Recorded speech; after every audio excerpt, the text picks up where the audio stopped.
Yes. And I remember also asking, do you think it's my diet? And she was like, no, I don't think so. And I didn't buy that at all either, because I'm like, how is my diet not related to all of these gut problems that I'm having? I'm like, this seems like a big red flag to me. And that was just like along the path, because before that I had psoriasis. It was around the time that I got off birth control, so my hormones went like crazy, and I didn't know that I had PCOS because I had been taking birth control for so long that I was never diagnosed. I had been on it since I was like 14, 15. Welcome to Beyond the Reps, where we talk about all things your physical therapist and trainer forgot to tell you. I'm one of your hosts, Whitney Stevenson. I am a gym owner, a celebrity trainer, and a personal training coach. And I'm Dr. Hanna Shays, your co-host. I'm a physical therapist and practice owner. Okay, we are back for part 2 with Caralyn Maerz, and in this episode, we're going to discuss her path on integrative nutrition.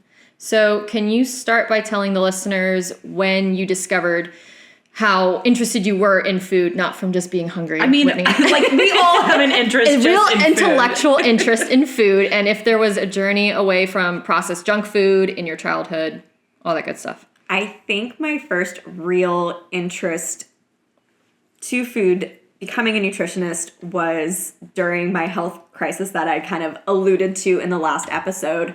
That's when I really wanted to change careers and pursue it. I had a very vague interest when I was younger doing weightlifting. I had to make weight for my weight class.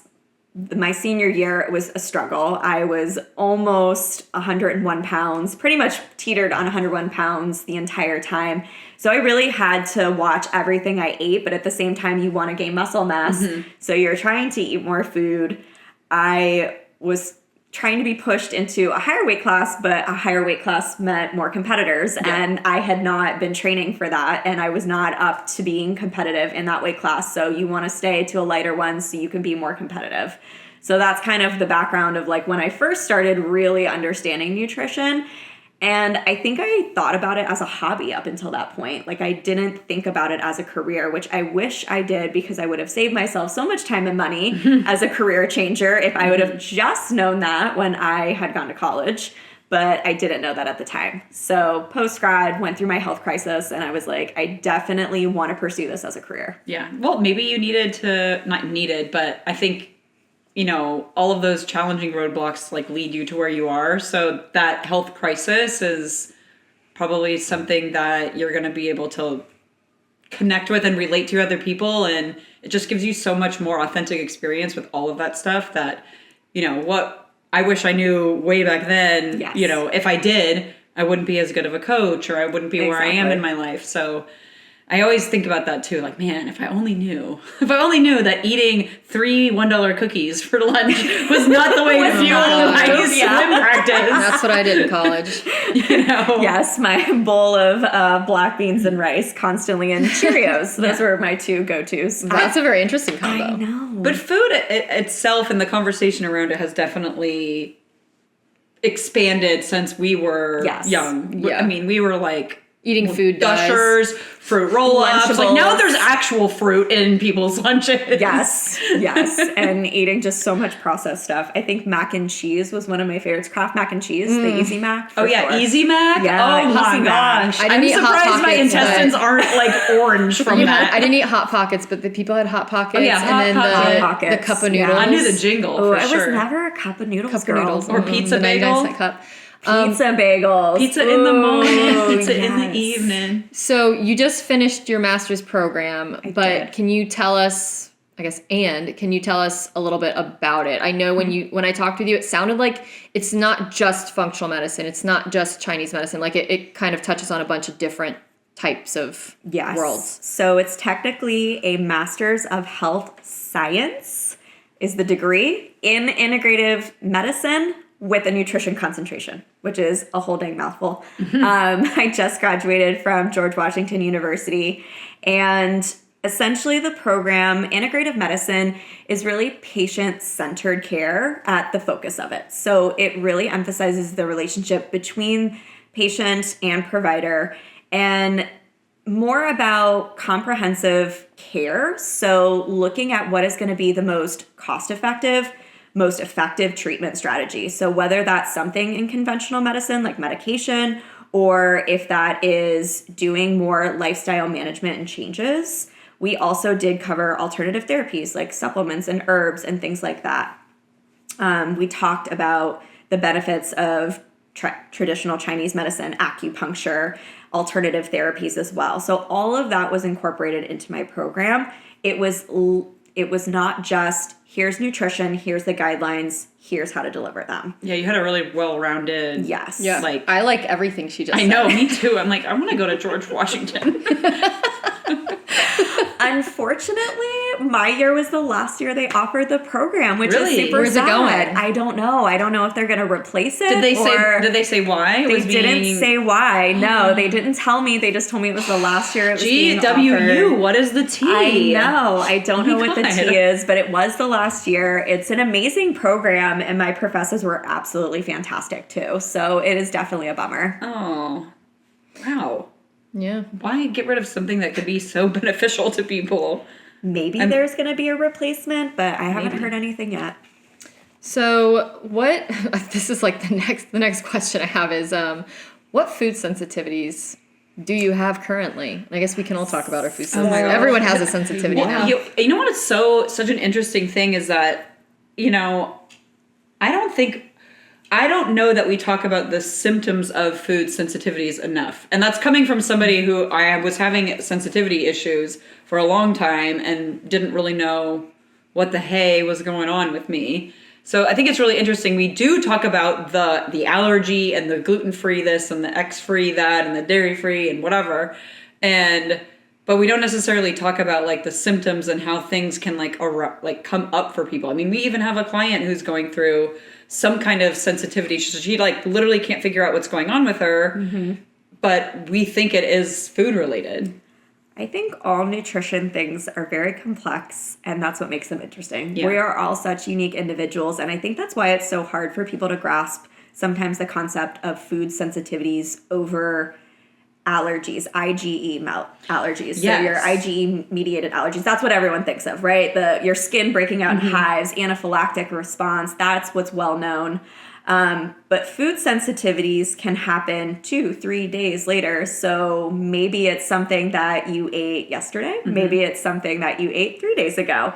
It's really hard to tell. And because it could be an interaction of foods as well, it takes a long time to kind of dive into food sensitivities if you're just trying to do an elimination diet. If you're just trying to figure out and wing it from your diet, it's pretty difficult to figure out at first. Yeah. I think also too why this is like functional medicine, a functional like health doctor is so separate is because you're obviously touching on the gut, which is so complicated, but it's also like nervous system and all the things you talked about with, you know, these different avenues of healing that you were learning about in school.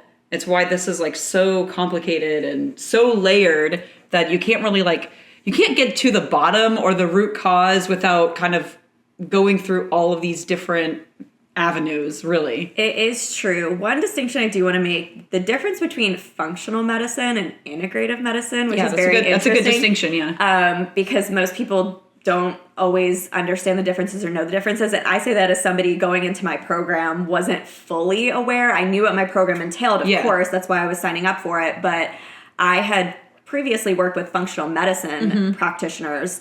And functional medicine practitioners focus on the root cause, and they focus on the tests that you might have heard of, such as like the Dutch test and the GI tests and things like that you wouldn't normally get in conventional care. But they are more focused on your treatment plan for that specific root cause. They don't always address lifestyle changes. Interesting. And that was kind of my experience. So I worked with a provider that was great at addressing my actual conditions. But one of the pieces of my puzzle was he never sat me down and said, how stressed are you? You know, what are you sleeping? Are you, it was maybe vaguely addressed, but not in a plan, an integrative care plan where we're talking about, okay, how are we going to manage your stress? How are we going to improve your mental health? And how is that going to impact your overall health? And that's what I think is cool about integrative medicine. We're going to look at every single avenue. We're not just looking at one distinction of your health. We're looking at you as an entire person, mental, physical, spiritual, everything about it.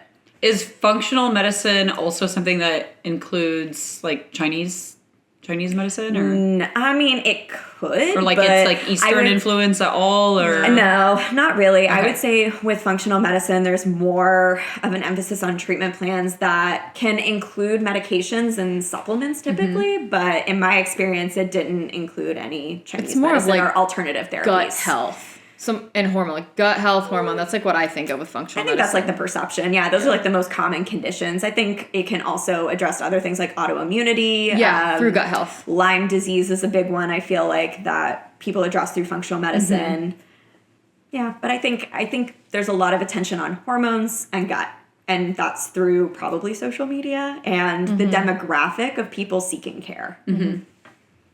I think for both integrate. I mean, mainly integrative, I would think now, but a lot of people now, because your nervous system is such like a hot topic, like everyone's obsessed with their nervous system right now, which is a good thing, but they would be switching to or looking for a functional like medicine guidance, which is interesting because really it sounds like what they should be educated on is like, maybe you need to be looking for like an integrative. Yes. Yes. I would encourage everyone to look for an integrative care provider over a functional medicine practitioner, or just ensure that your functional medicine practitioner is asking the right questions. And I think that there is a big shift in focus now to functional medicine, to integrative medicine, to traditional Chinese medicine and alternative therapies, because people are just not getting the answers from conventional care anymore. Yeah. And that's how I really dove into nutrition, because I was not getting the answers that I wanted from conventional care. And, I distinctly remember sitting in a gastrointestinal doctor's office, and she had just done the whole workup on me: colonoscopy, endoscopy, endoscopy. Yeah, I just said that really funny. Endoscopy. And wait, say it again. Endoscopy. Endoscopy. Why can't I say that today? Endoscopy. But she did all that. She did all of the celiac disease testing, everything that you could think of, because I was just experiencing like the worst intestinal cramps, like, all the GI symptoms that you're probably thinking of and more. My quality of life was like going down the drain very quickly. I would not go to social things because I was like, I'm in so much pain. I can't eat food. I stopped working out. That was when I was trying to run. So I'm like half marathon training and having all these GI issues. And meanwhile, they're like, you can have 5 foods, which is a big problem. Yeah. So You're like, and gonna give myself a new allergy. After I only eat these 5 for the next year. She sat me down and she was just like, here's this medication. This is just your new normal. And I'm like, I'm 22 years old.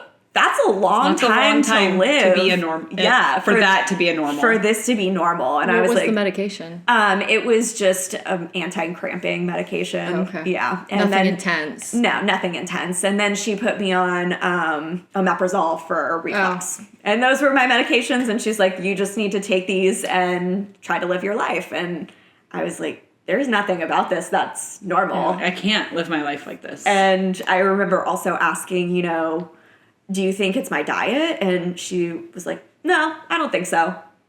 And I didn't buy that at all either, because I'm like, how is my diet not related to all of these gut problems that I'm having? I'm like, this seems like a big red flag to me. And I was just like along the path, because before that I had psoriasis.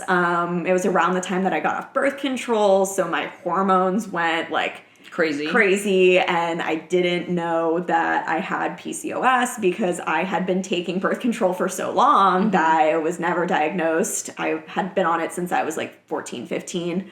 And had you, I've had this experience too with PCOS and not being diagnosed because you're not like overweight. right. Do you have PCOS too? Oh, I don't think I knew that. But yeah, I remember I was talking to my gynecologist at the time, and they were like, well, nope, you don't have PCOS, but your ovaries are covered in cysts. Like literally, that was the verbiage. Yeah. He's like, oh, but you don't have, basically, like, I don't have a mustache and I don't have, like, extra weight in my belly. So totally, like, wouldn't diagnose me. Yeah, I mean, it depends on every single person. But yeah, I wasn't severely overweight or anything like that. I mean, there were points where I was heavier than I am now, but yeah, it wasn't anything super obvious. I wouldn't have known unless I pursued it. And so it's interesting because, I mean, PCOS is one of those things that's hard to diagnose. It's actually pretty vague. And for the It is. listeners, Yeah, it's more PCOS about- is polycystic ovarian syndrome. Yes. FYI. And it's more about the process of elimination than it is about defining characteristics. Like, yes, there are things for PCOS, but you also have to eliminate other things. And it's kind of like a pick 2 out of 3 type situation. Well, I think, too, like I was talking about earlier, we weren't recording them when I said this, but kind of the health practitioner has, like, a guideline of, right, this is healthy from this end of the spectrum to this end. And if you're within the spectrum, it's like, well, you're good. But it's like, yeah, I'm within the spectrum, but I'm, like, touching the, like, not good line. Yes. Yeah. Optimal versus like, normal, like normal range. Yeah. And, like, for comparatively to the average person where these numbers are being pulled from, you are extremely healthy and conscious and doing all these things. So, like, you're close to that suboptimal level, but, like, really from where you're starting at, that actually is suboptimal because you're starting from a different starting point than, like, the average person. And I do think that that's kind of, it's just, and maybe it's not misjudged everywhere, but it can be misjudged or misread or misunderstood. So Definitely. This is the only way. I think what's really good about having you on and talking about this stuff is a way to, and what we were talking about earlier of just even understanding what a symptom of food sensitivity is becoming an advocate for yourself, right? Yes. Becoming an advocate for yourself for what's causing you to feel a certain way or how you can talk to your doctor about what's really going on with you and asking the right questions. Because, you know, a doctor is overloaded and they got 1 million patients and they're doing 1 million other things. And they're going to be like, all right, well, if you have anything else for me, and if you don't know how to ask the right questions, you don't know how to advocate for yourself, the doctor doesn't really know how to help you either. And I think that's another big drawback of conventional care that people are fed up with, right? Like being treated like a number. You go into your doctor's office, you've got your 15 minutes, you talk about 3 things, and they send you on your way. Well, and the labs are vague, too. They're not specific enough. Because I just went to my physical, and my doctor knows that I want vitamin D every time. And she was like, oh, we're going to add the D on, right? And I was like, yeah, is there a reason, like, you don't normally throw it on there? And she said, people don't want to pay. People usually get mad because it costs $100, $125. So I just usually don't add it. Back to the health insurance companies because your health insurance company doesn't cover it because it's not a problem till it's a problem. And so it's really the shift, I think, from preventative, proactive care, right, to like from a place of response. Everything now is in response to something that's or already reaction. happened. Yes, reaction.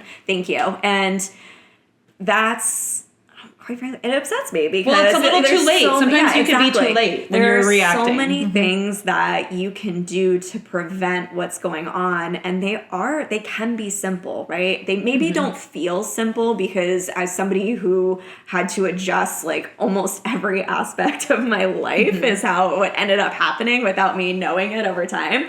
It never felt simple, but at the end of the day, they were dietary changes, they were lifestyle changes, and they were exercise changes. Those are what helped me heal and helped me become a healthier version of myself, and a version of myself that now lives without GI pain, eats all the foods that I want within reason. Back to the sensitivities, there are certain things I absolutely do not eat because I know that they will ultimately make me suffer. Yeah, derail you. So you have derail me. gluten. I have non-celiac gluten oh wow, I just tried to sensitivity or intolerance. And then I am lactose intolerant. Oh. And I also avoid or try to avoid avocado, coconut milk, and eggs because Really? they do make me... Avocado? Avocado. I met someone that was allergic to avocado the is other a day. traitor to me because I love avocado.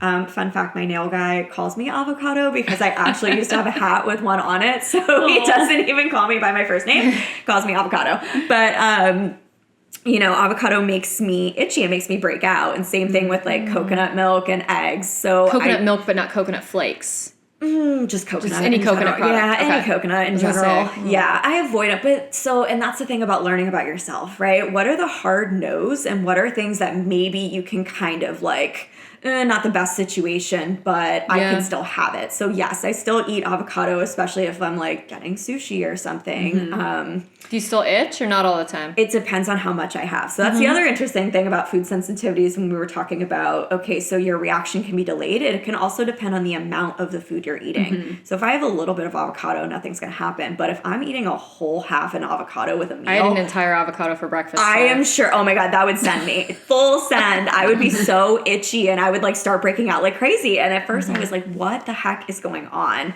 But you know, your skin is one organ that's truly a manifestation of things going on the inside, and avocado and I just aren't really friends. Well, and what's interesting is like there's the big, I don't think it's the big 5, I don't know the number off the top of my head, but like there's the big ones that most people who are sensitive will react to. So it's like gluten, cow's egg, milk, peanuts, peanuts, soy. But like you just named coconut and avocado. So that's where it's like, it's not just the big ones that you hear about all the time. Like sometimes it really is like playing detective. And did you play detective or did you have a food sensitivity panel? I had a food sensitivity panel quite a long time ago, and that did tell me about that. It didn't tell me about the eggs, surprisingly. Yeah, because it won't always tell you. No, it won't always tell you. And that one I think developed a little bit after. But it gave me a hint. And then from there, I understood more because the gluten thing, yes, it like totally reacted on my panel, but also I had genetic testing done that said I was predisposed to developing celiac disease. So not a guarantee, but high likelihood is what that same GI doctor told me. If I continue to eat gluten and continue to experience symptoms, that most likely, like, you know, you could get it. So just a hard no for me. The gluten reaction that I have is not anaphylactic, not anything like that, but I'm going to be super sick. The one time in the last several years that I really got like glutened, as we call it, I couldn't eat solid food for like 3 days. I was so sick. It was just like so much pain. I felt like if you were to describe swallowing glass, that's like kind of how it felt. Like every time I swallowed like and ate food, it was just like prickly the whole way down. That's how I felt. So I stay away. That's a hard no. And the dairy's a hard no. That will just also like make me miserable. So like for me, it's egg and it's gluten, and I didn't always know that. And I think one thing that could be helpful for people to know is like if you play sports all the time and you're in high school and then you go to class after you eat lunch, which is like a sandwich or pizza or like you have a muffin before a game. I didn't have GI issues like you described. Yeah. I got really brain fogged. And I was like, I'm just tired. It's normal. It's just the post-lunch nappies. And I didn't realize till grad school when I stopped eating gluten for lunch, I just did. I took a break and I felt totally normal and alert. And I was like, oh my God. I don't have my post-lunch So those are like nappies anymore. those are my two. Brain fog is the most interesting symptom to me because it's hard to describe to somebody that hasn't had brain fog, because I do get brain fog too when I have gluten, and it's just this like slow brain. Yes, it's so weird. Try having math class and you're so right when you say I didn't know I had it until I didn't have it. Yeah, for sure. Well, you ever had you're it? going through some stuff right now. Yeah, my story is really interesting, and I think it's a good thing to talk about too, because mine has a lot to do with, I think it's raining outside. That's why you hear the ticker-tacker. But my allergy that I currently have is to, well, mainly that I have right now is to milk protein. So casein, whey. Seemingly brand new, maybe not, but It's I mean definitely severely new. The reaction that I had was new. So I don't know. Again, I wasn't conscious enough or aware enough of if I was having a sensitivity to it before. But definitely being in, the CrossFit realm, I was obviously eating a lot of whey and casein protein. But I also went through a very stressful year.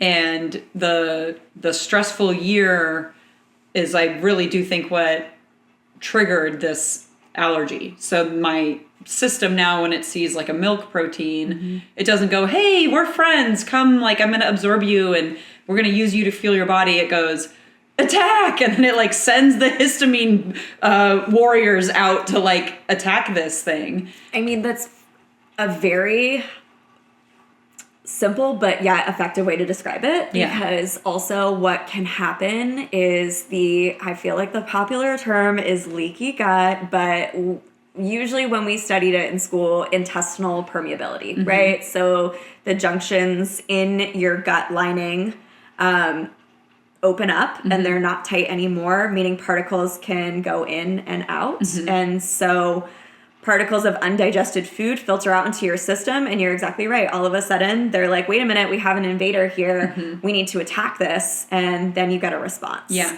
And that can take time to heal. There are sensitivities that I had in the past that have since healed. Yes. And I think that's also what's hard for people to understand, because they're like, well, are you allergic or not? Or like, can you eat this or not? Yeah. And people that have known me over the years of this healing journey have been like, oh, wait, you can eat that now? And you can. Some of these things you can totally heal, but sometimes, like I said, there are ones that just continue on, and maybe you can't have that food in the future.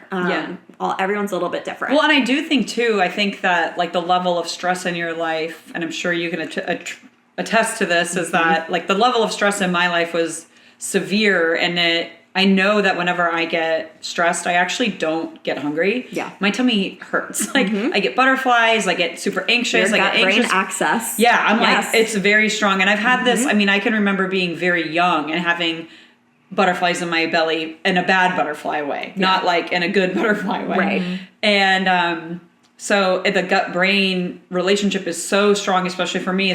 And, you know, when it comes to stress, that me kind of, you know, I didn't really have an option, but I was white knuckling my way through a very stressful time. Yeah. And, you know, I've come to the other side, and now that I feel really good, my body's going, all right, well, let's address this that's going on now. Yes. So I think your sensitivities can shift over time. They can shift with the, you know, what you were talking about earlier, like you can do avocado, but maybe if you had like a super stressful week or you know, weren't eating the right foods, you're not getting enough sleep, if you had avocado that day, you might have a bigger reaction to it than if you were totally on, gut was good, feeling good, and that type of thing. And that speaks to not only the gut-brain axis, but also stress as an inflammatory response and an immune response at that. So prolonged stress is one of the worst things that can happen for your health, unfortunately. And our bodies don't know the difference between the stress of driving to work and yelling at somebody for cutting you off and the response of like true fight or flight, like I'm about to die.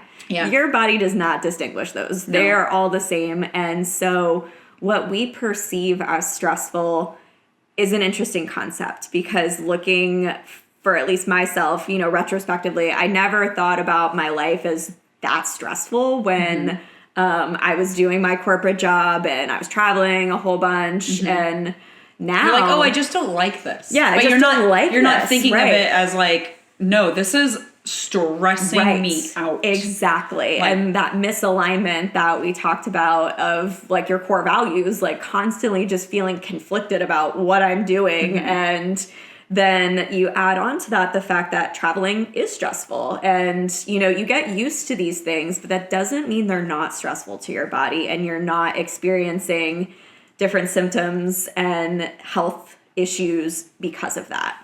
And that's where I think it's an interesting dynamic to help heal people. Well, it's not just one thing. Prolonged stress, like, hello, pandemic. Like, we just came off of all of that. Ooh, pandemic, yeah. And that's, like, what led me into, like, my total change in, like, going gluten-free and egg-free, because chronic stress working in a hospital, all the articles were like, well, you're going to die because you work in a hospital. And you still have to go to work, and we don't have N95s, but you don't need an N95. And they don't have COVID because the state doesn't have enough COVID tests. So go work with them. And I ended up getting, like, I talked about this on other episodes, like rosacea on the inflammatory, not the zits or anything, but and in my eyes too, because we were wearing the face masks. And then I was bouncing around to all these different eye doctors with like massive dry eye, and I'd never had dry eye before. It's awful. Yeah. Like, it's why I won't get LASIK, because I don't want the risk of ever getting it again. Interesting. And nothing in the Western world worked. And surprise, like, dry eye is just inflammation, like, in you and in your meibomian glands. And diet and managing my nervous system fixed it. And, like, I don't have it anymore. Right. And yeah, again, things manifest differently for everyone. And I still, like, I use the word fascinating because I do. I find it so fascinating. Everyone's experiences are so different. But I think the idea is more, or at least what we've been taught, is to address the symptoms, right? For many people, experiencing dry eye would just be like, I'm going to take drops. And that doesn't even work. Like, I don't know if either of you had dry eye. It doesn't work. I don't know if I've ever truly had dry eye. They don't work. Contacts. I know what the feeling of a dry contact in an eye feels like, and it's pretty terrible. So no, it's pretty terrible. Like, you can't sleep. Like, you'll wake up with, like, the eyes are dry. It was just like, awful. Yeah, I had it for like 8 months. It was terrible. So, like, if I had known you integrative medicine, right, I think, because, like, acupuncture, all that stuff for my nervous system, yin yoga, like, that was great. Yeah. I just found functional medicine through the rabbit hole of the internet. And so diet, but then we didn't really do a lot with the nervous system with that provider. I just wound up going to yin yoga and, like, just trying to calm it down. And, like, it made a huge difference with my nervous system. Yeah, I think this conversation is so important. I mean, I don't want to get too far down a rabbit hole of, like, getting to know yourself and, like, getting to understand symptoms, but I do think all of us having athletic backgrounds, and, like, the first thing I even think about, it's just, like, programmed from old coaches, is, like, stop being a baby. You know what I mean? Like, when I think about me thinking about how I'm feeling, it's like the first thing is, like, stop being a baby. And it's like, it's not like, oh, pay attention. Or push harder, you'll get through this. Yeah, or be an animal. Yeah. Like, go be, do your job. Right. You know, like, there's so many things that I very first think of before I think of, like, acknowledge what's actually happening. Right. Acknowledge, take a moment to see what's going on. And it's just so interesting that as far as stress goes, yes, we're kind of programmed, especially being a woman and having an athletic background. I think you're programmed to start to, like, really white knuckle a lot. Well, with all of this conversation about, like, food sensitivities and kind of scaling back if we're in a flare, I want to know what you would tell a listener about eating out at restaurants, because we love to go to restaurants. I don't want people to be afraid to go out to a restaurant if they're having, like, a food sensitivity flare. Are there easy ways to have, like, this clean lifestyle without sacrificing, social outings and date nights? I think the goal is to find a diet. And when I say diet, I just mean a lifestyle, a way of eating. Diet became synonymous with actual dieting restriction, but that's not what it is. A diet is the way you live your life and what you eat. And I've even heard it's like, it's just what you intake. It could be what you watch on TV, what you listen to, what you look at, what you read, all that I think stuff. one of the most prominent diets, in quotation, that people are aware of is the Mediterranean diet, right? That's not an actual diet. You don't just go on the Mediterranean diet and only eat, 6 foods. It's a complete lifestyle. And so I think that's the goal, finding what works for you, knowing what is a hard no, what you need to communicate to your server, for instance. I always communicate and am very, very proactive about telling them that I have a gluten. I don't use sensitivity. I will tell them, I will literally say, I cannot have gluten. They'll ask me if I have celiac disease. I will say no. They'll ask me if I'm okay with cross-contamination. I say depending on what it is, right? I can't expect to go to a pizza place that makes gluten-free pizza and get a completely gluten-free. It's not going to happen. So yes, I can have, like, a dusting of particles, but if you're going to tell me that you're going to take my food and stick it in a deep fryer where all of your breading has been fried, I won't eat that, because I know and have learned that that is a problem for me. That still is not going to work. But yeah, the goal is to find something that's manageable for you to take in your daily life, because you're going to want to go to restaurants, you're going to want to travel, you're going to want to do things and live your life, and you don't want to be afraid, because that's something else that kind of ties back into the stress conversation that I learned through my process. Was there were times where I would actually be afraid to go out to eat or to eat something. Yeah. I was so afraid of the reaction that I was causing myself stress thinking about eating. Which is probably making things worse. Just as bad. Yeah, I was making You might as well go out. You might as well go out and have the gluten. You might as well go out, just go for it. And so I think there's this whole process there where you are finding this out. But if you're looking for healthy alternatives, here's what I do. I will look at the menu. I will see what's going to be there. Yes, I am that person that sits down at the table and probably knows what they're already going to order because I looked at the menu before we went somewhere.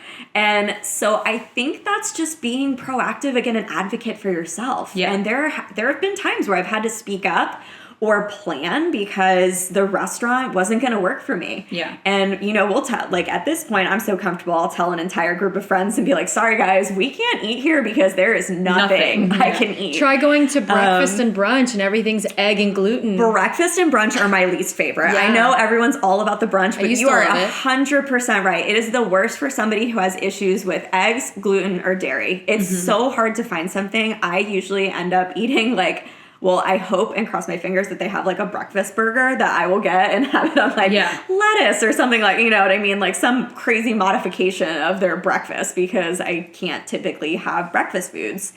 And so, but again, being knowledgeable about where you're going and knowing what you can do when you're there. I'm super communicative. I'm like, these are my things. What can you do for me? If I'm really struggling, and I think we're really fortunate in this community to have really great local restaurants. I love so many restaurants around here, and they've been so accommodating to me. Culinary Stage. We were just at Culinary last night. Culinary, one time they made me my own just like plate because I couldn't eat anything they had on them. They changed their menu so frequently, and I went, and it just happened to be a night where there was nothing that was going to work. And so they were like, we can make you a fish plate with their, rice that they have, a vegetable, and you're good to go, which was amazing. I've had less amazing experiences. I remember one time when I was traveling for work where we went to this, somewhat fancy restaurant with a bunch of clients. And the chef told me I could have a piece of salmon.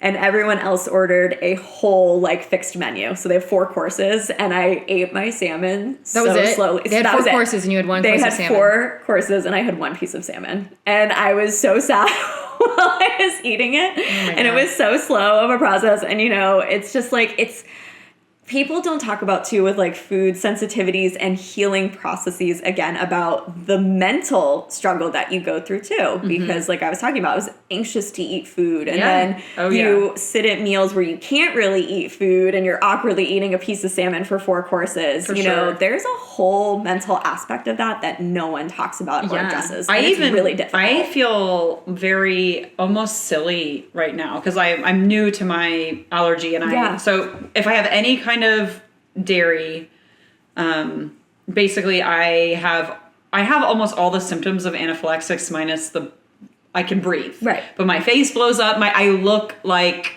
I'm very bad. I don't know how. And it might progress to anaphylaxis. It is right now. I haven't gotten there yet, but I did have 3 reactions within 6 months. So I'm just very wary. Yeah. So now I almost even teeter off when I'm talking about it at a restaurant, and I really shouldn't. I should just say. But it is. I feel like. I think it's back to that sport mentality, like I'm being a baby. And it's no, I am not being a baby. Just go into anaphylaxis. Yeah, exactly. Just suck it up. Or I feel like you don't want to be that person. You don't want to be a problem, right? I don't want to be that. Too. Yeah, exactly. I don't want to be that person. No, and normally, especially with food, I've always been taught to be grateful for food, and I totally am. And I've always tried to finish plates. I've always. If something showed up and it didn't quote unquote work for me, I've never had an issue before. So I'd always scrape something off but truly at this point, I can't just scrape off the butter. Right. It's there. Right. It's so, a problem. And if I eat it, I'm going to blow up. Right. So it is different, and it definitely is a mental battle. And then you battle within yourself of just honoring, just trying to heal yourself. Right. To take care of you. Yeah. Hey, I'm going to honor that I'm going through this right now. And I'm going to give myself some grace and show up, and I'm still going to be social with my friends, but I also have to sorry, I have to make a stink that this is going on with me, but sorry, not sorry. You have to make exceptions for yourself. And at the end of the day, what I've learned is people who truly care about you They're not going to care. They don't care. They're going to care that you're there and you're participating, Correct. and they're going to want to be like, yeah, let's make sure. Yes. Like when I went to dinner with Hannah, she was like, this woman has a dairy allergy. She was like, that is my fiance for me. He will always be like, this girl here, she's the one. I mean, to yes, her. a former or future fiance is gonna have the big shoes to fill because Hannah's. And then we like shared. We got everything. We like didn't do alcohol, Nothing, and then yeah, we just of got like course. salad and Brussels sprout. We got like the same menu. It was great. like, I'll do the menu with you. Yeah, it was great. Nothing wrong with that. And yeah, I mean, my fiance and I were just in Italy, and most people were like, how are you going to eat in Italy? It's gluten, dairy central. Yeah. Fun fact, Italy has an amazing celiac association. And so even though I don't have celiac, I benefited from that because there were so many restaurants where if you tell them you can't have gluten, they're like, oh, no problem. They bring out, there's one restaurant I went to, they had 2 separate kitchens. So everything gluten-free was made in one kitchen. You could also order regular food there in another kitchen. They brought me out my own placemat, my own plate. All the plates would say gluten-free on them. Wow. And yeah, they take it very seriously there. And it's such a different experience from how it is here, right? Because here it's like when I was traveling and stuck at the airport or, you know. Oh my God, the airport is the worst. The traveling process. Yeah, it was like, oh, and actually this is kind of funny. We landed back at JFK from our international trip. And the minute we walked into the airport and we went right to a restaurant, and the lady kind of made fun of gluten-free people at the hostess stands. We're like walking in and she's like, oh, you're not gluten-free, are you? And I mean, that's what I she was, went with? yeah, yes, that's what she went with. And I was like, this is, you know, the problem here. Like, why are we talking to people? Like, there's nothing wrong with being really gluten-free. common now. I don't even know, super like, common. I think people don't understand. They think it's a trend or a fad. Yeah, and it's like a medical condition. Like, right, like I think it's also it's one of those. It's like a hidden illness, and when you have hidden illnesses, if you have a mental illness, if you have anything going on that people can't visibly see, if my arm isn't on fire, like people are like, you're fine. Again, don't be a baby. Again, like, don't be a baby. Yeah. Like, or I need to see you like in your melting. Yeah. Like, and then I'll acknowledge. Like, and that's really not the case. It's like all these invisible illnesses that are created that we're going through, that we're struggling with. Mm-hmm. I mean, everyone low key is probably struggling with something nowadays. I think so. Yeah. I mean, there's so many things going on nowadays. Yeah. I could probably talk on and on about stories, but yeah. I mean, with piggybacking off of restaurants, I mean, what about alcohol? Ooh, alcohol. So, in my opinion, if you are truly trying to heal and improve your health, you need to greatly reduce or eliminate alcohol. And I mean, alcohol just systemically is so bad for us. And it's tough because you know, for most people, social situations, you go to happy hours. It's such a social lubricant. Yeah, it is. And I was like that. But when my stomach got so bad, like I was telling you guys, there's a period there for 9 months-ish, happened to be 9 months. But 9 months, I know, I'm like... Just coincidentally not drinking for 9 months. Not drinking for 9 months. Many women will understand this, but, you know, it was 9 to 11-ish months. It was like almost a year where I drank not a single drop of alcohol because I was like, I am so desperate to change. To be healthy. To feel healthy. To feel normal. To feel any sense of normalcy. That I know that I need to do this for myself. Yeah. Because I had gotten to the point where it was unbearable and I couldn't live with it. And I was convinced that every single thing mattered, which it wasn't the wrong mentality, it was extremist mentality. It was like, what can I do the most of? But I don't think it has to be that way forever. You know, I still will go out for drinks now. I don't drink a ton just because I have noticed when I drink that I feel anxious and it's not productive to my goals. It messes my sleep up. It messes my sleep up. I feel groggy the next day. Sends your blood sugar on a roller coaster. Blood sugar roller coaster. I mean, the list is kind of on, you know, and so I just think you have to figure out, again, what works for you, and if the present is as important as the future, right? I always ask, is future me going to appreciate this decision? And is future me Like, do I really, really want to drink right now? Is it going to benefit me? Like, do I, and that's just like questions you need to ask yourself. It's different for everyone. And that's why I say like, it depends where you are in your healing journey, what's important to you. But I just always am like, is this going to matter? Do I really need to have a drink right now? Do I want to drink right now? What is the basis for this decision? Well, and like to not demonize alcohol either. Like say, like I'm healed. I didn't drink for 10 months while I had all the inflammation. I felt so good, honestly. But like I do drink now, and I've heard things about like liquor. So is tequila the air quotes cleanest, the best? Like do you have opinions on if you're going to drink, like what's the best go-to you could do? I mean, are all alcohols created differently? Yes. So it depends. I'm going to sound like a broken record. Back to your goals. So is your goal, which your goal could be weight loss. And if that's the case, heavier beers, things like that. If you drink beer, those aren't going to be beneficial to weight loss. I mean, they're super high calorie. If you're looking at additives, so tequila is an interesting one that my fiance and I kind of got into this whole exploration of like additive free tequilas because the processing of tequila is pretty dang interesting when you learn it. And if I am going to enjoy a beverage, it's a margarita for sure. But I'm going to make it with fresh lime juice and very little agave and a really good additive free tequila. Yeah, I honestly don't want a margarita at a restaurant anymore. It's just too It's really sweet. sad. I would rather just make everything at home. Yep. Yeah. There are a couple places where you can get good margaritas too. I'll have to get those from you afterwards. Okay. I just looked up Matthew McConaughey's recipe for a pickle margarita. Ooh. How did you know that you could look that up? You just were like, Matthew McConaughey's pickle margarita. I'm pretty sure he has a tequila company called like Pantalones or something. And he did a little TikTok video, and they literally make a margarita in a pickle jar.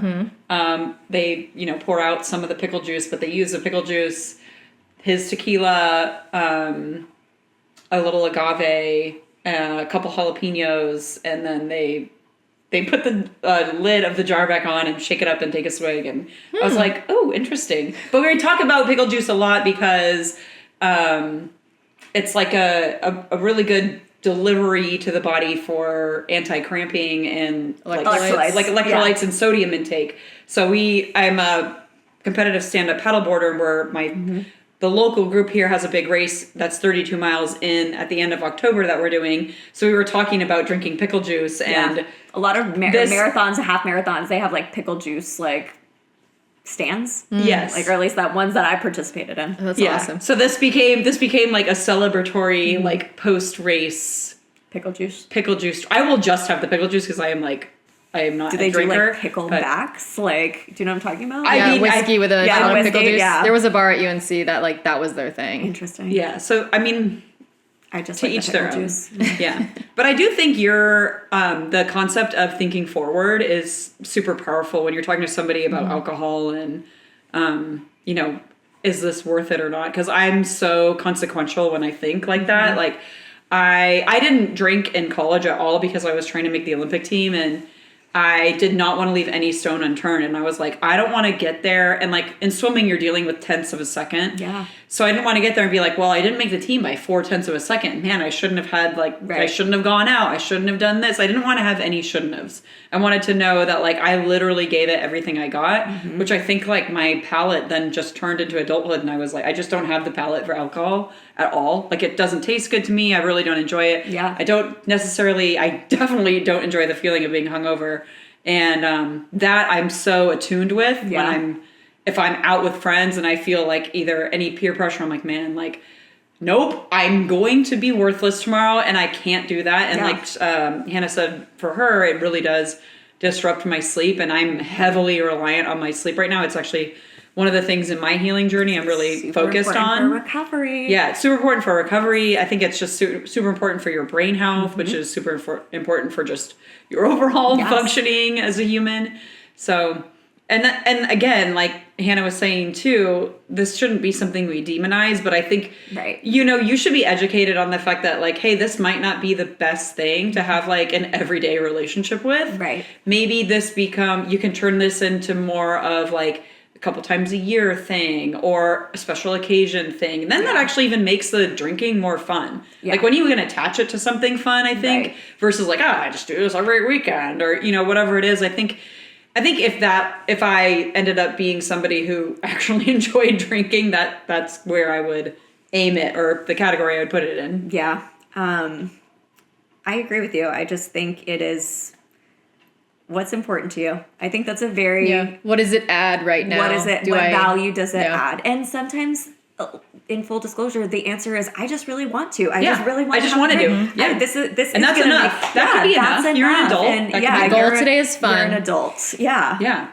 For sure. So what is working with you in the integrative nutrition realm look like? So are you, say I do an appointment with you, are you like, okay, we're going to do these labs, I want these ones specifically, are you going to set me up with supplements? Obviously we know you're going to do diet modification, like food journaling, sleep hygiene, like what's everything you would look at and want to how do you feel like you're trying to get to know somebody on so many different levels. It's not just like diet. It's not just diet, like Correct. you're saying. Like you probably are going to ask them how much they're sleeping. What does their poop look like? Like all of these crazy questions that you're really trying to understand them as a whole. Yes, and there is a long questionnaire process that I like everyone to complete. That's kind of like the first step of me understanding someone. And the first appointment there's many questions that I will ask to get to know somebody and to understand, but it's a process. And like I said, integrative care, it really is about the patient-practitioner relationship and developing that relationship. So not only am I someone who is helping in your healing process, but I'm empowering you in your healing process. So you're understanding and you can actually contribute to the conversation of what you would like your treatment to be like. Are certain things going to be like maybe non-negotiables, if you will? Sure, I might tell you that something, like maybe giving up alcohol is going to be the thing that you need to do for yourself for 3 months, depending on where you're at in your healing stage. Maybe that's something I ask of you.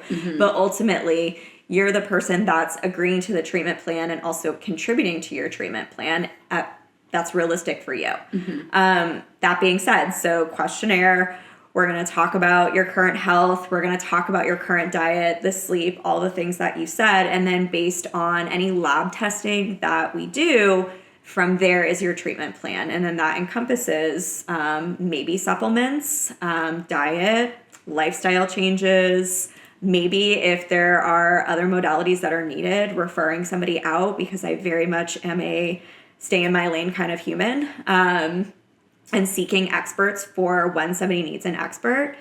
But yeah, that's going to be an all-encompassing treatment plan. And we're also going to talk about probably exercise as well, because that's also in my lane, depending on what it is.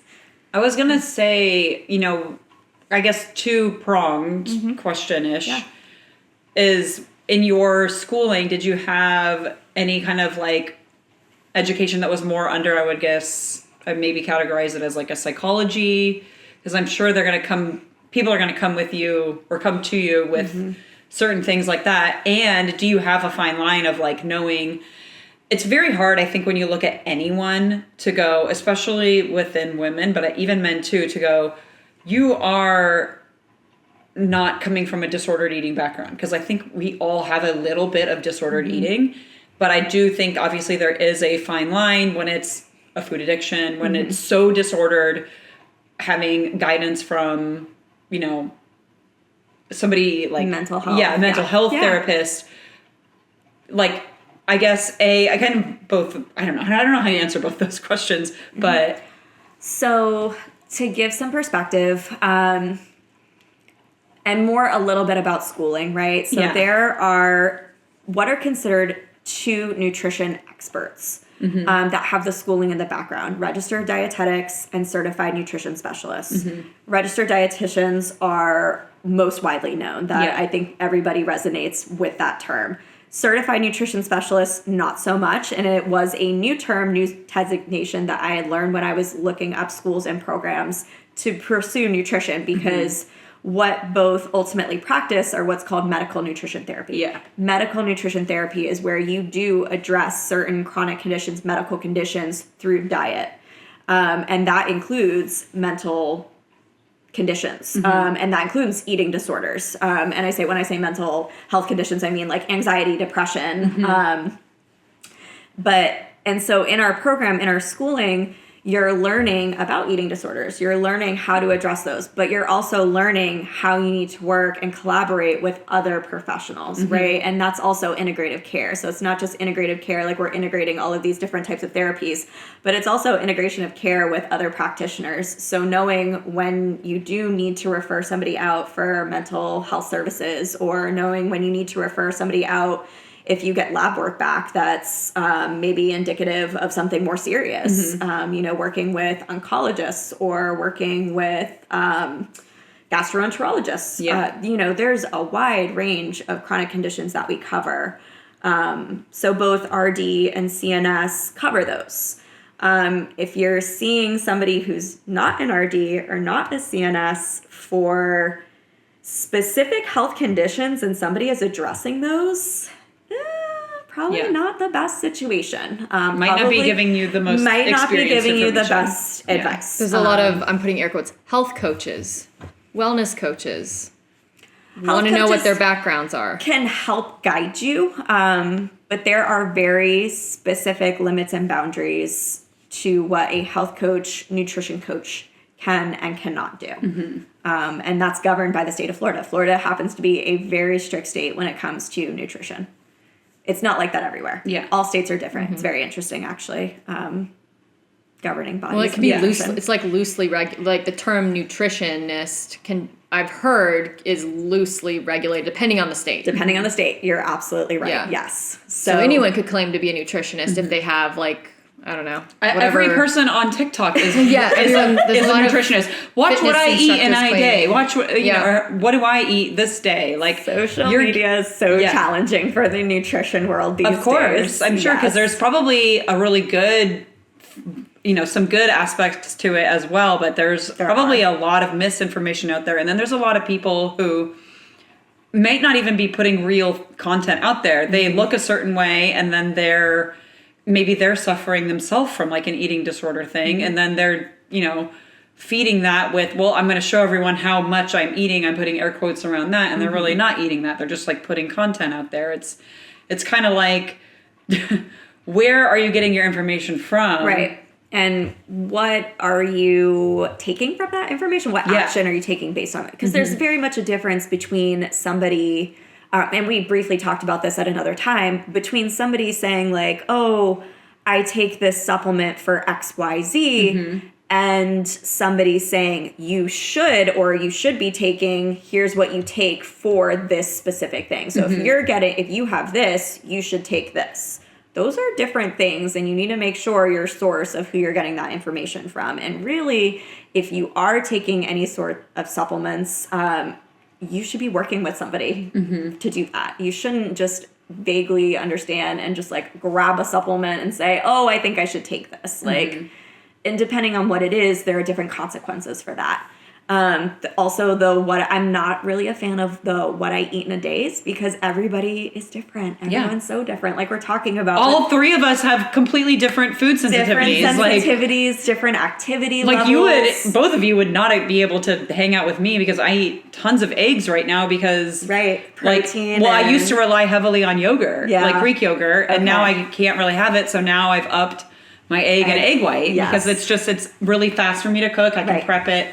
And I can have it, and it's like it's easy on my stomach. Right. And that goes back to like kind of reactions to foods and things like that. Somebody could be like, well, I stopped eating gluten or dairy and now I don't bloat anymore. Well, maybe it doesn't make the other person bloat. There's all these perceptions of what health Or maybe is. you weren't bloated ever to begin with, and you're just saying that. Yeah, I mean, there's so many things that it's just, again, nutrition's super complex, but social media sometimes makes it seem like it's very simple. And if you do something, this will be the result that you get. And maybe it doesn't directly say that, but it implies that. The impression of Right. like, oh, I can just do what this person's saying, and I'm going to look like this person. And this 3-sentence explanation in the caption because our attention spans are too short to read a research article. Yeah, I the mean- attention grabbers have, Well, so what labs can you order labs? Like I know functional medicine, even nutritionists can order like a GI map and a Dutch test. Like can you order certain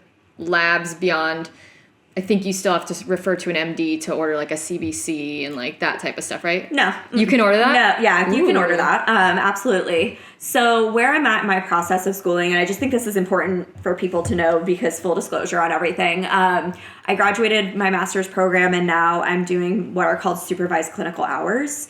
So I spoke about CNS versus RD. I did choose the CNS pathway. So by becoming a certified nutrition specialist, one of the differences in the process of becoming them, besides their different credentialing bodies, different similar but different board exams, board certifying bodies, are also where you do your hours. So RDs will predominantly do them in a clinical setting, meaning like a hospital, whereas a CNS will predominantly do them private practice. So I am actually in the process of going through doing my supervised practice hours, meaning that I have different supervisors that are overseeing me with patients. And by proxy, because I'm under supervision, can now do testing such as CBCs, basic lab panels, and then also some of the tests that you mentioned, GI mapping, Dutch test, organic acid testing. There's Heavy a couple metal. different heavy metals, yes. So I feel like those are the big three that people resonate with. Dutch, GI testing, and then the organic acids. So Dutch is like the functional medicine, like they like Dutch to is use a comprehensive hormone panel. they like to yes. use that in functional medicine for hormones, but can you also order like a hormone panel? Yes. So Yes. you can do all like the Western air quotes, like those types of Yes. labs, and then Yeah. the function. Yes. So yeah, you can access all kinds of Yes. things. You don't Yeah. have to wait for me to go to my doctor to then order to then get it Correct. drawn. Yeah. That's awesome. And again, that's for RDs and that's for certified nutrition specialists. okay. Yeah. Awesome. Yeah. That's great. It is. And then again, that's to get a comprehensive picture of your health. Mm-hmm. So Well, and it's just nice because it's like I don't have to have like go to my doctor and then to accomplish what Caralyn wants me to accomplish. Like I can just work with you and you can get the absolutely. labs. I mean, not that you shouldn't work with your doctor, but I was like just gonna it's not. say. There's no hoop that like if I wanted to I come was to you, gonna I say. don't have to jump through a hoop. Right, correct. Type thing. And hopefully not. You know, I think testing and what is being asked of for testing, when you talk about jumping through hoops, depends on what someone can afford and is within their access to care, because access to care is a big thing with health insurance companies. I learned so much about this, right? Everyone's, I think, familiar, at least most people are probably familiar with the approval process that you need for health insurance companies for a lot of testing. And you talked about it with your vitamin D levels. Why don't we order this every single time? Oh, because people don't want to pay for it because it's not covered. So that's something like I plan on working with everyone on as well, because I think another aspect of functional medicine care and integrative care, alternative therapies, it's expensive. It costs a lot of money to seek out those tests and that care.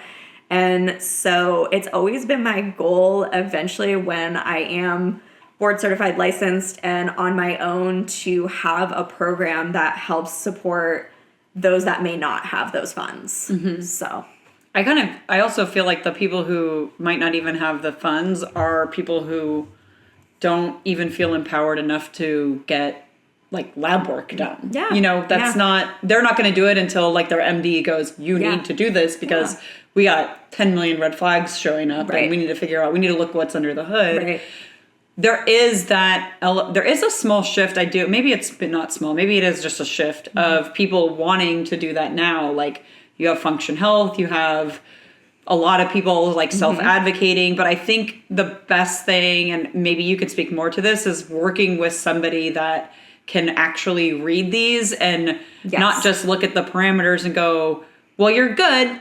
You know, like we talked about earlier, like being able to look at all of them as a whole, because things may be coming up low, but because you're within like the healthy realm, you might get overlooked, or you may overlook yourself and go, well, it's low, but I'm still healthy. The combination of different systems and what all of the different results mean, it's more looking at the forest rather than individual trees, right? And that plays into how you live your life as well. So what factors are contributing to different levels being what they are. Yeah. And it is super important. I think I actually participated in Function Health, and just I was really curious for myself. Of course, I mean, that's your field. Yeah, I'm nosy, and so I was like, I want to know what this is like.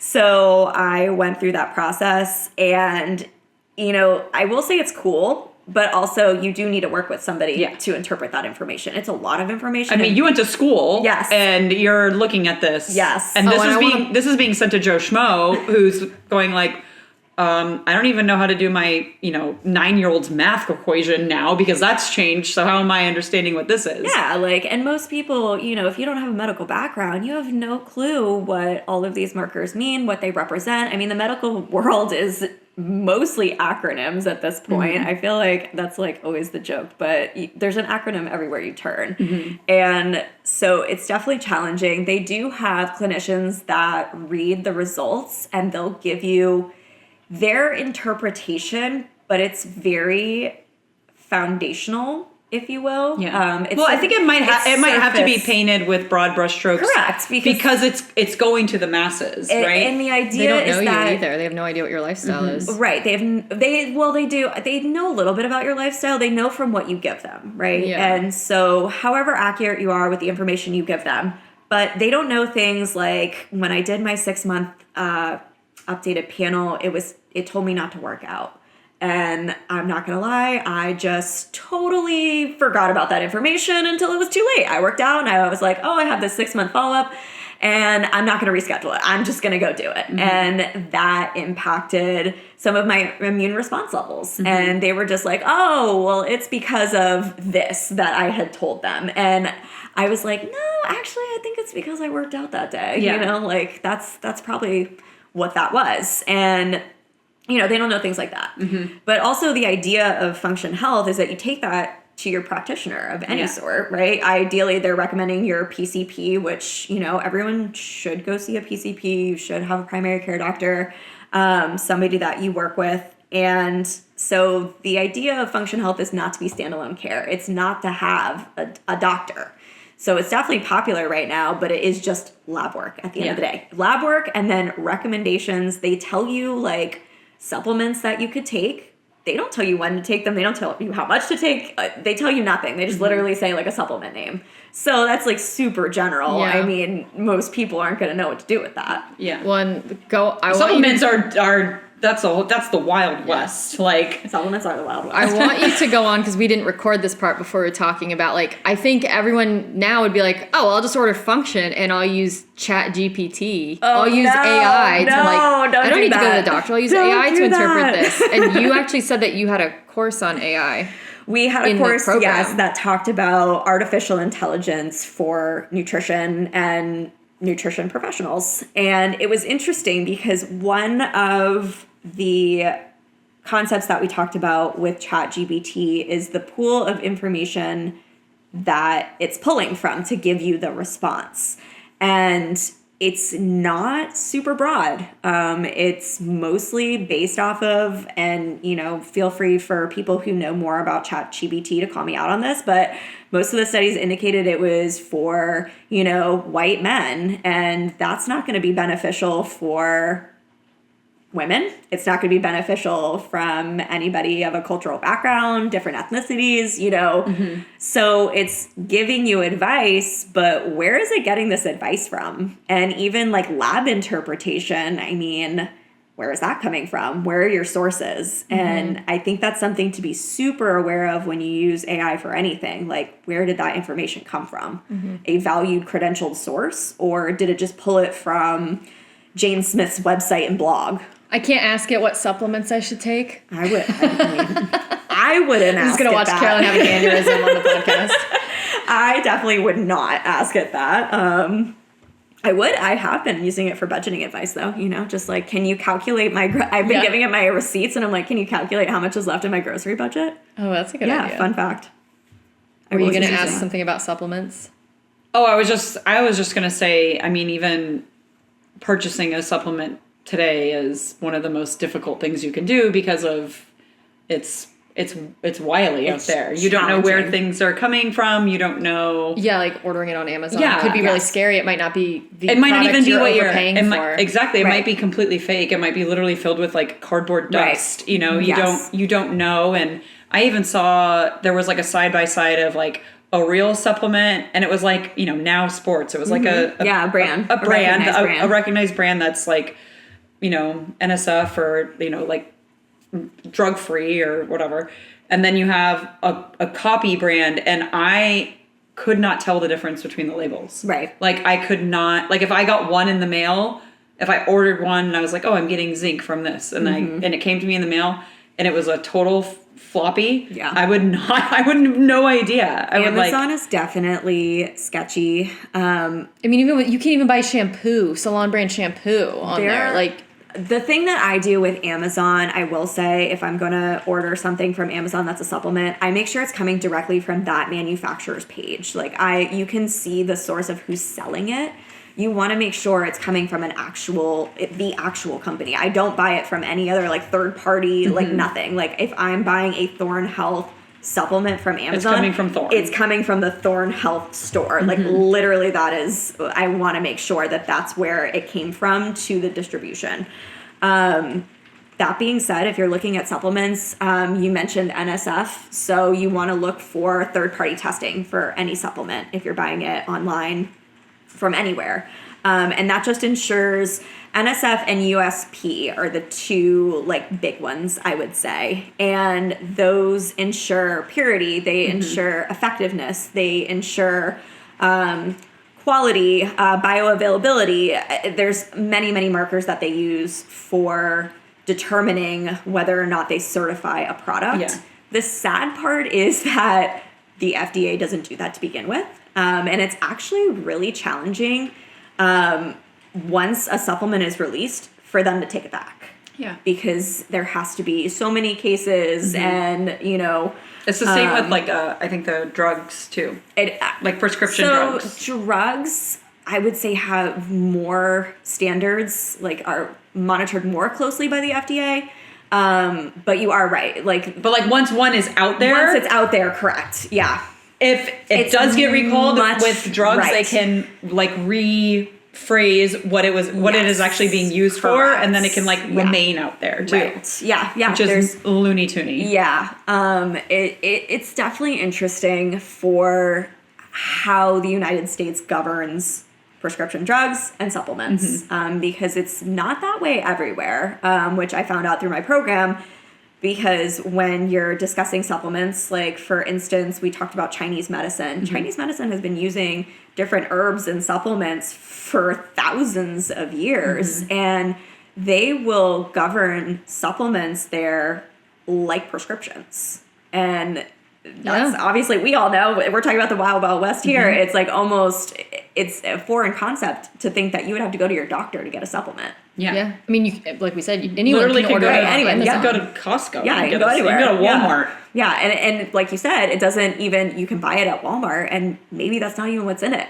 Or maybe what's in it doesn't even work. Well, and like there's like turmeric is, everyone knows what turmeric is. A lot of people take it. It's anti-inflammatory and like it seems safe. People grow it, but like I mean, some people have genetic conditions and of certain cultural backgrounds are more prone to that making them bleed more easily. Correct. Like what are some dangers that like, I don't know if you can list a few dangers just off the top of your head where it's like these seem safe, but like they're not safe for everyone. I mean, not specifically with supplements because it is different for everyone. It could be. But, It could be. yeah. I mean, there's a But I think just- insane amount of dangers. Dangers. There's so many things that can happen that people are unaware of. I mean, I would say one of the most prominent things to be aware of are like drug, food, drug, supplement interactions, because many people don't consider, or even supplement to supplement interactions. Yep. How is everything that you're taking, interacting in your body and affecting your health? Because there could be negative consequences for taking a supplement close to a medication that you're taking. And you should be aware of that from your doctor, but I don't feel like that's always communicated super well. So I think that's one of the biggest concerns, are any of those interactions. But you can have negative consequences from supplements, just like when you take a medicine. Yeah. Would you say when you are, working with somebody, would you prioritize like supplements being just that, like supplemental? Yes. And we're trying to fix this through food, lifestyle, et cetera, et cetera. Yes. If that's not working, or maybe you have, a dietary restriction that you can't get iron in a certain way, so we have to do this. Is that kind of like your... That's pretty much spot on. Yeah. I would say I do treat, and you should treat supplements as just that, supplements. Because, depending on what it is, really you should try as much as possible to get that from your diet, like you were saying. Whole foods. That being said, it's challenging to do that, and sometimes it doesn't always work that way. So you do want to look like, how long have you been taking a certain supplement, and do you need to continue taking it? Like, I'm very much a person of taking supplement breaks. So some of the supplements that I do take all the time, obviously you want to monitor lab work. That's like above all. You want to monitor your lab work, but lab work is still a snapshot in time, just like anything else. So that can vary and change too. Yeah, especially for women, our lab work is constantly changing with our menstrual cycle. And depending on what you're looking at, those levels might not be entirely accurate depending on your last week, your last month, it really does depend. This is why you need somebody to help you interpret things. Yes, like there's it's complicated. Everything has so many layers. If you're trying to get like the truest understanding of what's going on, if you're really in a health crisis and you need assistance, like, yes, doing this on your own is empowering, but doing it on your own and then asking for help or getting help from somebody who's looking at the big picture or attempting to look at the big picture is like, it just seems like it seems like the way that the kind of like health road should be traveling down. Yeah. I definitely agree with that. I think my goal going into this was to be a practitioner that I wish I had met when I started my journey. Yeah. And, just always trying to be an advocate and, somebody who genuinely is helping someone to heal versus quick fix, solve this symptom. Yeah. Because I do believe in whole body healing. Yeah. Like, I think that's been kind of discussed, but a little bit back to the supplement thing, there are some times when you might need to take a supplement for the foreseeable future.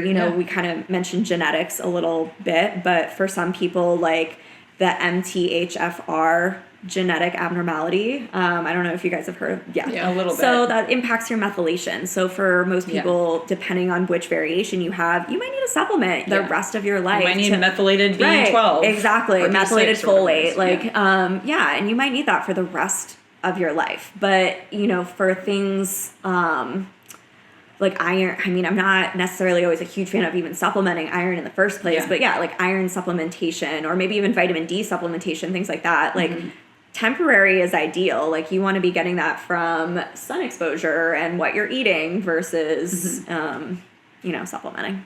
Yeah. So. Even then you could have like, all right, why aren't you absorbing iron? If you do change it to, you're eating iron-rich foods and you're still not getting your iron. Yeah, what's going on? What's going on? Like, then you have somebody that's... You're with someone. You have a sounding board to go into that. I think that also, like, with your healing journey comes patience sometimes because I think we are, like, back to social media, the internet. We're, like, so used to having everything, like... Microwaves, right baby. away. Yeah, like, we want it now. And maybe it's not going to be now. And maybe the results aren't even going to be now. Yeah. I think sometimes when you have been a certain way for so long, it's hard to understand how you got there and why it's happening. Because I've heard that before. Like, why is this happening to me? And why is it happening now? I've been doing this my entire life. Why now? We don't always realize with our bodies and our health, like we're talking about, you know, I kind of relate it sometimes to like taking care of your car. Yeah. Like if you had a leak out of your oil like tank for years and years and years, and it's just like one drop a day, one little drop. Eventually, if you don't get an oil change, the oil's going to run out and you're not going to have oil. Your car's not going to start. Or the car's not going to work. Maybe what's going on is like that, right? Maybe it's just one drop at a time every single day. And then all of a sudden there's that day where everything goes haywire and you're like, what the heck happened? Like, I didn't do anything different this entire time. Yeah. But you just it was didn't. like a slow drip to empty. Exactly. Like you just didn't know. And so now you do have to change what you're doing. Otherwise, it's going to stay the same. Yeah. Like maybe you would just get an oil change and put more oil in it. Or maybe you would fix the oil tank. Yeah. So I can make an appointment with you in a few weeks, right? Like I could come see you? Yeah. So in a few weeks, I will be taking patients on, again, under supervision. But yeah, I'll be taking patients on to complete my supervised clinical hours.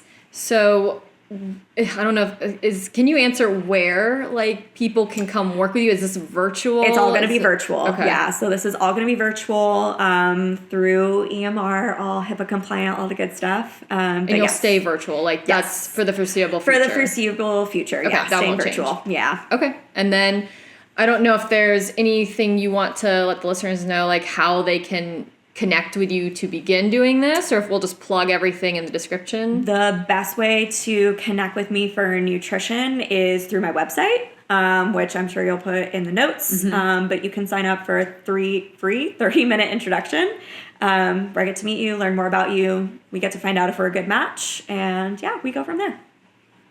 Amazing. All right. Yeah. I'm so excited for you. You're going to be changing the landscape of everyone's gut. I'm hopefully coming so up. excited to help I don't know people. anyone else that like does this. I don't know anyone I else don't know that anyone. does. I'm sure people do it. I don't know anyone else that does this. No, not on this level. Yeah. That's why I was so interested in like how she's getting to know all these people on, because I don't get to know people with that intent in mind. I end up getting to know people because I'm working with them and they're moving and then we're talking and I'm asking questions and we're going down this, you know, I'm part of their health journey as like a movement specialist. Yes. But, you know, it's so interesting, like, you know, you're not necessarily watching people squat, but you're getting all this information out of them and developing that relationship with them in order to like change their life in a really cool way. So Yeah. I can't wait for you to start impacting others. It's going to be amazing. It's super exciting. Thanks for coming. Yeah. Thanks for having me. If you're local to Jupiter, come see the space or shoot us a message. And remember to rate and subscribe to the podcast. We'll see you next time on Beyond the Reps, what your trainer and physical therapist forgot to tell you.